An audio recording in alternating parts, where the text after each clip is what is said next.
que é a questão da predestinação e do livre-arbítrio.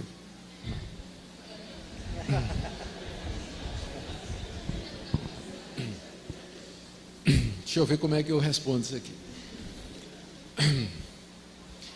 Eu vou tentar dar uma resposta breve para uma questão extremamente complicada e que já vem sendo debatida há 2000 anos na igreja, né? Sem que haja assim consenso entre todo mundo.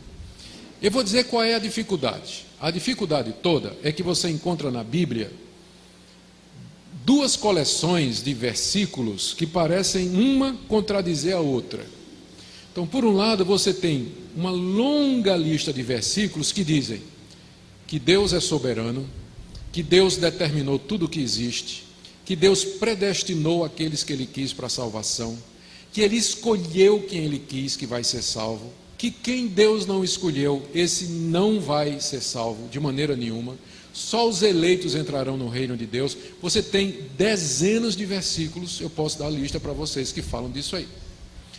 Só que a mesma Bíblia tem também uma coleção de versículos que parece atribuir ao homem o livre-arbítrio, do tipo assim: quem se arrepender e crer será salvo, tornai-vos para mim, e eu tornarei para vós outro, aquele que perseverar até o fim, esse será salvo. Vinde a mim todos vós que estáis cansados e oprimidos, eu vos aliviarei. Eis que estou à porta e bato, se alguém ouvir a minha voz e abrir, entrarei e cearei. Aí você fica doido, porque por um lado você tem a Bíblia dizendo, falando da predestinação, claramente, você pode dizer que você não entende a predestinação, mas dizer que ela não é bíblica, você está errado. Porque a Bíblia fala da predestinação e da eleição do começo ao fim, e não é pré-conhecimento não é que Deus anteviu, não tem nada a ver.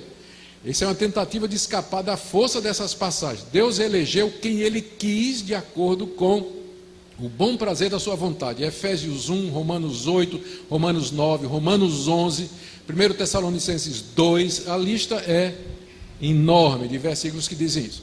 Então, por um lado, você tem um Deus que diz assim: não cai um passarinho no chão se não for a vontade de Deus, né? Não é isso que Jesus disse? Para o passarinho cair no chão tem que ser a vontade de Deus. Imagina a salvação do pecador, né? Imagina a salvação do pecador. Por outro lado, você vê Deus dizendo: ah, Jerusalém, quantas vezes eu quis ajuntar você como a galinha junta os pintinhos debaixo das asas, e você não quis. Você ouve Estevão dizendo: homens de dura cerviz, vós resistis ao Espírito Santo. Então como é que isso encaixa? A gente tenta combinar a soberania de Deus com o livre-arbítrio, e a resposta é impossível. Você não tem como. Isso é aquilo que nós chamamos em teologia de antinômio.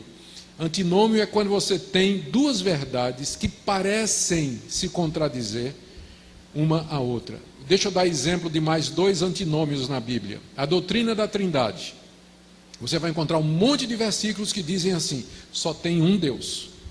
Só tem um Deus. Ele é o único Deus verdadeiro. Ouve, ó Israel, o Senhor nosso Deus é o único Senhor.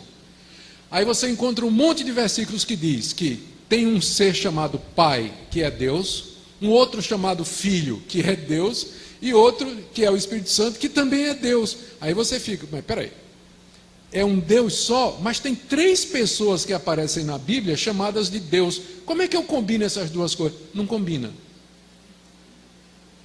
É o que a gente chama de um mistério. É revelado. Você tem que aceitar que há um só Deus que subsiste em três pessoas. Não é um Deus de três cabeças, não são três deuses, não é um Deus que se manifesta de três formas diferentes. São três pessoas distintas que são um único e verdadeiro Deus. Ou seja, na matemática de Deus, 1 mais 1 mais 1 igual a 1. Na nossa, 1 mais 1 mais 1 igual a 3. Na de Deus, 1 mais 1 mais 1 igual a 1. Outro antinômio. A Bíblia fala de Jesus, tem várias passagens que se referem a Jesus Cristo como sendo o verdadeiro homem. Ele chorou, ele sentiu raiva, ele se entristeceu, ele cansava, ele comia, ele dormia, e ele sofreu e ele morreu.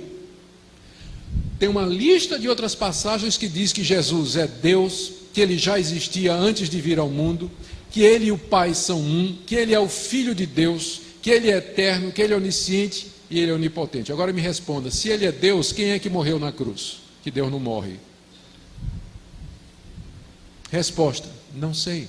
As duas naturezas de Jesus é mais um outro mistério que a Bíblia revela e que a gente não consegue compreender. Não é que é uma contradição, é acima da nossa lógica. É acima, porque nós estamos falando de Deus, que é um ser totalmente outro. Ele é totalmente outro. Então, nós não temos como entender determinadas coisas. Então, a doutrina da predestinação e da responsabilidade humana se encaixa na mesma categoria.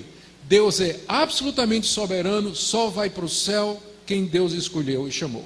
Pode ter certeza disso, é isso que a Bíblia diz. Por outro lado, você é responsável por sua decisão. Se você vai para o inferno, é porque você disse não, é porque você não quis. E se você for para o céu, é porque Deus chamou você. Todo crente de joelho, ele é um calvinista. Porque quando ele está de joelho, como é que ele ora? Ele ora assim, ó Deus, eu te agradeço. Você ora assim, ó Deus, eu... Não, desculpa. Você está de joelho dizendo assim, eu me agradeço porque eu tomei a decisão.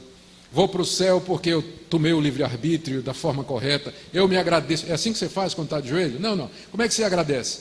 Deus, eu te agradeço porque se o Senhor não tivesse tocado meu coração, se o Senhor não me tivesse dado a oportunidade. Então, todo mundo de joelho é um calvinista. Agora, quando ele se levanta, o que é que ele faz? Chega para o vizinho e diz, se converta, não é isso que ele faz, né? Se converta, se arrependa dos seus pecados. Então, todo calvinista de pé é um arminiano. Agora, veja só, deixa eu contar uma ilustração aqui que talvez ajude mais essa questão. Imagine aqui uma rua, tá? Você tem uma rua aqui, uma calçada, e tem uma porta bem grande, escrito em cima assim, vinde a mim todos vós que estáis cansados e oprimidos, eu vos aliviarei. Aí a multidão está passando, muita gente para, olha a placa, vê o convite, uns, olha assim, vai embora, não está interessado. Outros ficam curiosos por um tempo, bota a cabeça dentro assim, olha, não, quero não, aí vai embora. Aí chega um que para, lê, vinde a mim, aí eu quero, eu vou.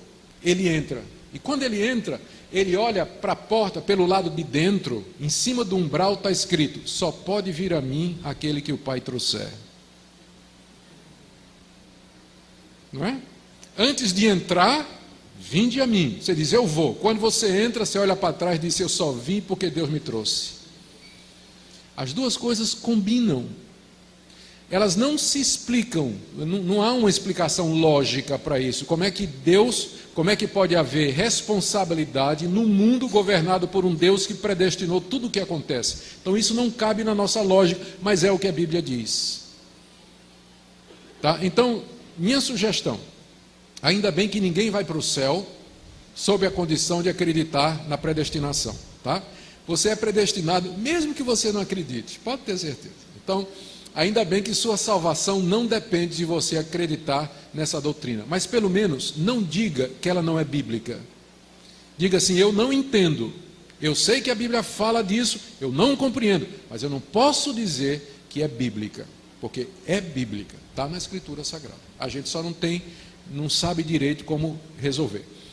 As pessoas tentam resolver esse dilema da soberania de Deus e da responsabilidade humana, ou anulando a soberania de Deus, para deixar o homem livre, dizendo que Deus não predestina, que Deus não conhece o futuro, que Deus não determina, e aí eles vão ter que tirar da Bíblia dele um monte de versículos, ou você tem os outros que querem negar a responsabilidade humana, que são os chamados hipercalvinistas, não é?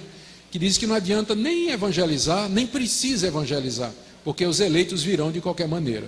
Então são os dois extremos que a gente tem que evitar. Nós temos que manter as duas verdades juntas. Pensa nisso da seguinte maneira, se você ficar em cima de um trilho de trem, em linha reta, que vai até no horizonte, você vai ver que as duas linhas vão correndo paralelas e elas nunca se encontram, mas elas se encontram lá no horizonte, não é isso?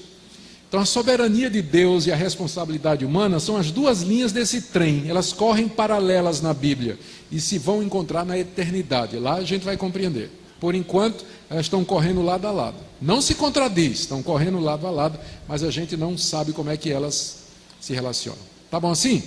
Todo mundo entendeu? Então vocês estão melhores do que eu, porque eu ainda continuo com dificuldade de entender.